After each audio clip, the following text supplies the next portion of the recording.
What's up guys, Cody from Pink Gorilla here. It's July 27th and I have some really cool stuff coming straight out of the Bellevue store to show you. First off, this hulking massive controller here, it's the Steel Battalion controller. It has something like 40 to 50 working inputs on it, and each one of these buttons and controls does something.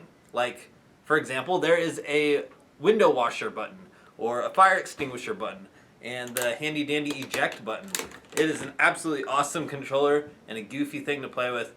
But if you really want to see the best of this, what you want to do is go to the Seattle Retro Game Show, which was just announced actually, and they usually have like eight of these land together, and you can just run up and play them with whoever else is playing them there, and they even have guys who will show you how to play. Also coming straight out of the Bellevue store, we have The Legend of Zelda Ocarina of Time 3D. Now that $30 price tag, don't get too excited. This is the Japanese version. Japanese 3DS software does not work on American systems, or any others for that matter, except for Japanese systems. Lucky for you, we have one here, but guess what? There's no English option. So if you're a huge Zelda fan, pick this up solely for the cover art. I don't know what America's problem is with Legend of Zelda, but we seem to put like the ugliest cover art possible on each game. It's always this gold, shiny, boring cover. I mean it's nice, but compared to the Japanese, I'll show you a couple in the video there, but it's a shame that we didn't get the cooler Japanese covers. That's all I've got for you today here at the Bellevue Pink Gorilla. I did, however, want to talk a little bit more about the Seattle Retro Game Expo. So that's going to be going on September 19th and 20th at the Living Computer Museum. That's downtown Seattle. As I mentioned before, they're going to have, I don't know, 8 or so of these Steel Battalion controllers lined up together. You can go fight your buddies. Also, they have an enormous free play room. I believe it was every single Super Nintendo and Nintendo 64 title available for play. Don't quote me on that. And of course there's the vendors. You'll see tons of like collectible stuff you could buy, stuff you've probably never ever seen before. People come from all over the state to sell there. So yeah, check that out. And now on to some news. Splatoon is getting a huge new update August 5th.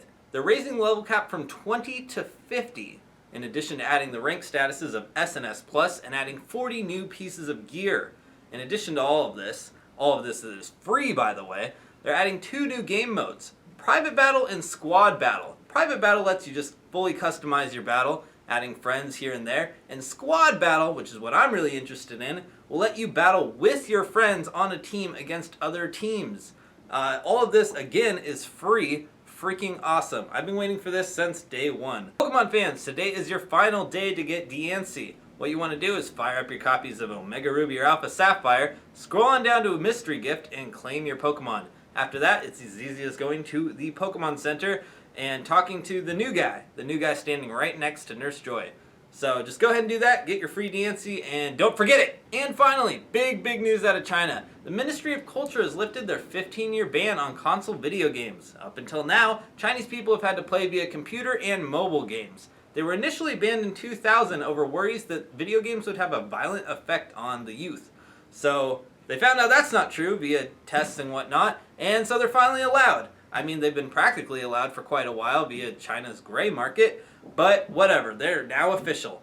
So get your shares of Nintendo and Sony while you can. Well, that's all I've got for you today. Thanks for watching, and I'll see you tomorrow. I remember before I told you about that sweet pork place? Well, I remember the name because it's here again.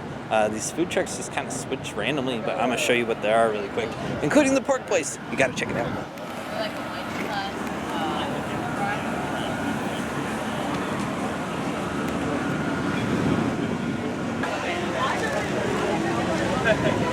Yeah, there's the one, Snout and Co. Go there.